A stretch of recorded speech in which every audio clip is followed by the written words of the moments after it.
What's up guys, this is ChronoJoe and I'm here with another Apex Legends video, and today I want to talk about positioning once again. And the reason I've made a second video on positioning is because I really think it's so important to get right in Apex Legends. I think positioning is the most important thing you can focus on in the game.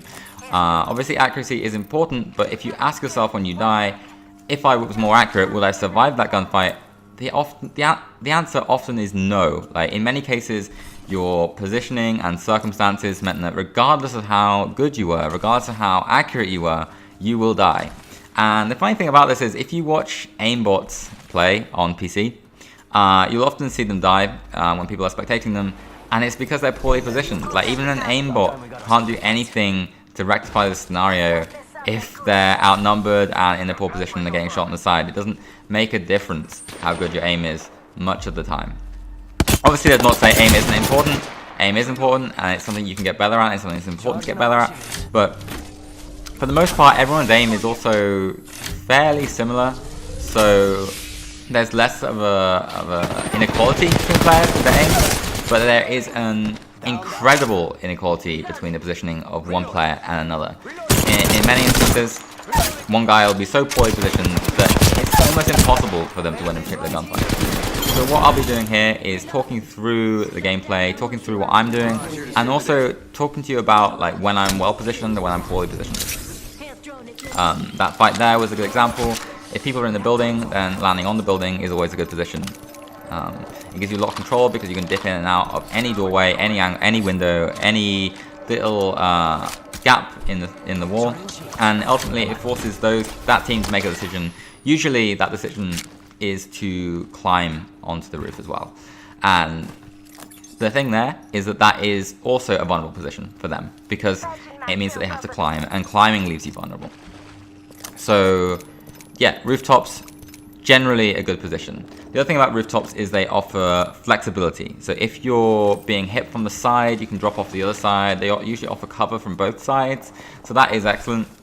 They also offer a variety of angles that you can peek from. So most of the rooftops are like slanted, and that means that you can peek to a varying degree, so you can only show the tip of your head, and you can also peek at any point along that slant. And that gives you a huge advantage because if you're looking at a guy down below, he doesn't know what position you're going to look at him from. So that means he has to react to a position that he's unaware of, and if you have a bead on him, if your teammates have called him out, if you've seen him before, then you're going to be able to get that kill. As a quick kill with the Hemlock there, I'm using the L1 and R1 buttons to shoot, so I can fire pretty quickly with the Hemlock, and it can be quite nasty, to be honest with you. Again, right now I'm moving to this hill. So this is more like a higher level positioning. We're positioning our whole team in a way that is more likely to lead to good positioning in the future. Because if people attack us from up that hill, if people attack us from the cave, they're the ones going to be poorly positioned. On this rooftop, in this house, around here, we have an advantage. So it's not just about positioning yourself once a fight has started, it's about having the foresight to position yourself in advance before you're aware of the fight. And here we have another gunfight with people in the building. I was listening out, couldn't see anyone around, and so I drop in the building based on what I heard from my teammates shooting them. And get one quick kill there, or Hot Dog does. And she's dead as well. So the thing is, at the moment on this ground level, I am poorly positioned, but because I was aware that we were 3 players up, and there were only 1 left, then it becomes less important to position yourself well. You do need to be able to enter areas of the map which are technically like bad positions, like open spaces, especially when you're picking people off. But you need to make those as calculated risks. You need to be aware when a team is vulnerable. You need to be aware when to push. You need to know how many players there are, how much health they have. You don't want to push to a poor position to clean someone up and then be surprised that there are 3 guys there, because that's when you die, and that's when you drag your team into this kind of black hole where they've got to deal with the mistake that you made, and you're going to kill everyone.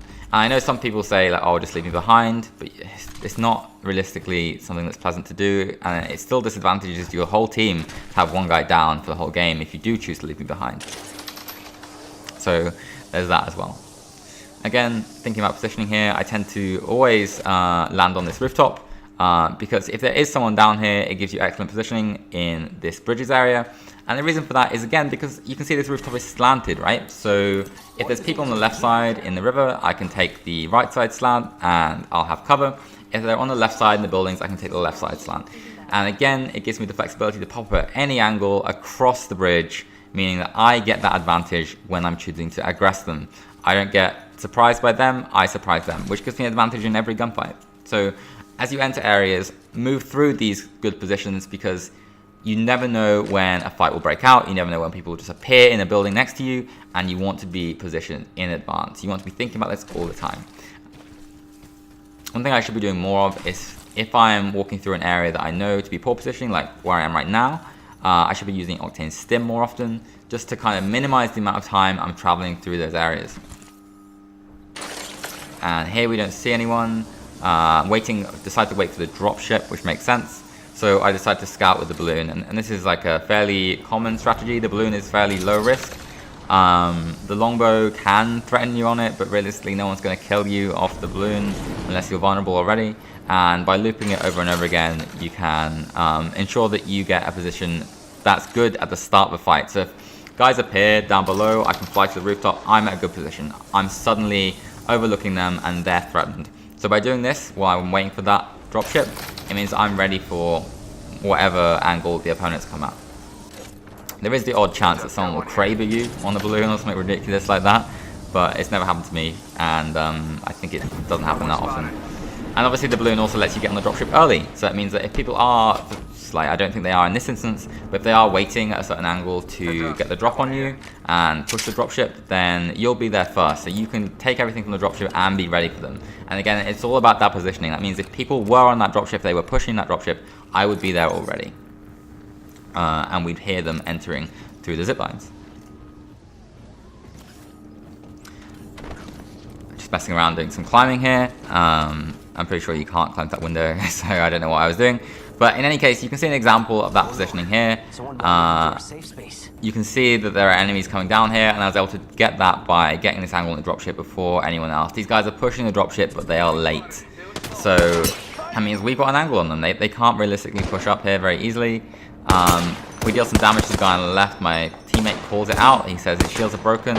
I push down, and we get into a kind of poor situation here, because once I push down here, that's the decision to push to a poor position to finish someone off, right? And I made the wrong call. The guy was healed up. The guy pushed back. At the moment, my positioning is still okay, but they've still got that house in front, and they've got the cover down there as well. So it's difficult to really close the gap here and finish things off. And suddenly there's a guy on the side that I missed. Again, I pushed down to a position where I was more vulnerable, didn't see a guy, and that's just a risk you take, making those kind of decisions. And in this case, it was the wrong decision. Fortunately, I was able to just heal up with a battery and get back into the fight. This fight takes quite a bit longer than it could have, but the problem with the dropship was that we weren't likely to ever finish that fight if we stayed on the dropship. That's why I chose to push down, because I didn't want to drag this fight out. I didn't want to be on the dropship shooting guys for like 5 minutes until someone third parties them, or third parties us even. So I chose to push down, but now we're quite poorly positioned because they've taken that left hand side and we're just in the riverbed. Heads up, got one here. Reloading. Recharging shields. We see the Wraith portal there, and I've lost track of them, to be honest with you. I don't know where they are anymore. I suspect they're in the building, but I'm not sure. There's a care package coming down. Moving to here, don't hear anyone.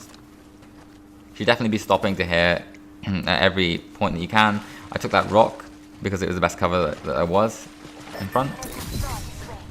And you can climb this pipe, but I give up on that because I didn't want to waste forever doing it. I have a bounce pad, you can bounce onto the roof. I don't hear anyone inside the building, that's what I'm doing there. Don't see anyone on the top floor.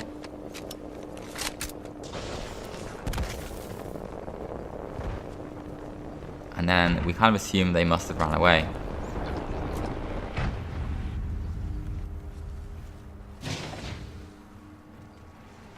My teammate opens one of the doors and leaves.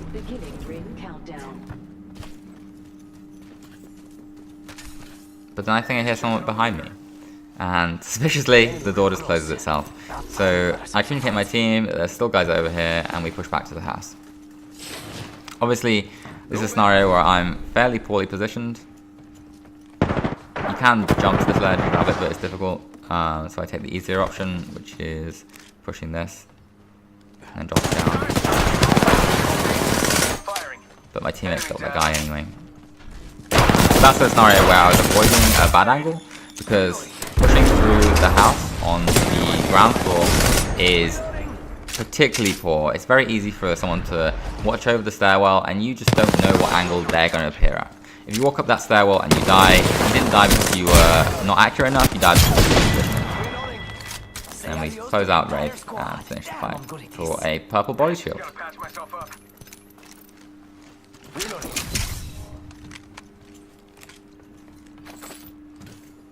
So, just talking about what makes a good position, the kind of primary quality is it's a position that protects you, and like this hilltop for instance, you can see I'm protected from their gunfire and also they can't push me. Like how would that Wraith feasibly push me right now? It's not exactly practical. She could run around the building on the other side and hope to shoot me. And there she goes, she's about to die. Yep.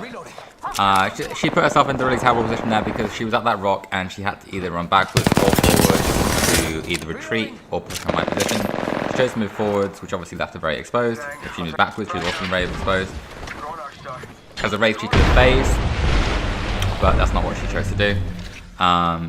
And she got herself killed because of her positioning. Like, it wouldn't have mattered how good her aim was. She wasn't going to get me on that roof. Like, she wasn't going to like, Kraber me, realistically.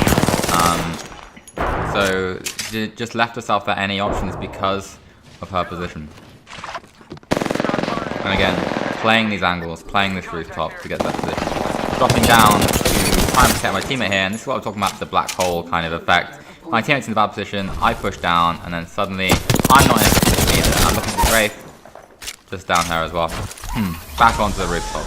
Yeah, that's exactly what I was saying regarding that kind of black hole effect of positioning. My teammate was out of position. He went down, I went down to try and save him, I was out of position, and I almost went down as well. You need a team, you need your whole team to be in good positions. It doesn't just work if one guy is doing it, because it ends up that one guy being the only one that's alive. Dropping out again, trying to finish the Pathfinder, but again, as soon as I get down here, it's a bad position, I'm almost dead. Fortunately, I went at the bounce pad there, bounce away, and suddenly we're in a good position again. So you really want to minimize the amount of time we spend down on the ground, spend in those poor positions, and just trying to get these angles to get the advantage on my opponents. Both my teammates are dead right now. 3 squads left, probably can clean it up. Well, potentially. Not much ammo in the arc. 99. Got that guy. Mastiff being used at long range from above there. Not too worried about that right now. As I drop down here, you see Wraith.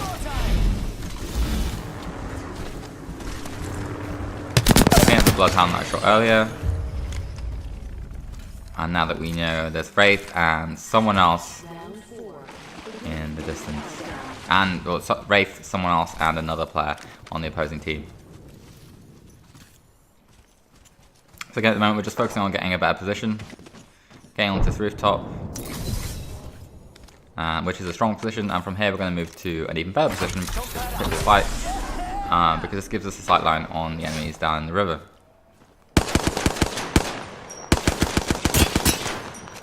Tiny amount of damage on the Wraith there. Still 3 squads left. Now 2 squads left. My position is pretty good here, but it doesn't offer me any sightline on my opponent. And given there's 2 squads left and I hear them reviving, it's time to push and finish these people off. Hitting the Wraith, got the Wraith down. I think got the Wraith there. Finishing off the lifeline. She's obviously very low health because she's revived. And that's the game. And it all came down to positioning, basically. Thanks for watching, guys. Hopefully going through what I was thinking during the gameplay has given you some tips for how to position yourself well and how to identify a good position and a bad position. Catch you in the next video, guys. Peace out.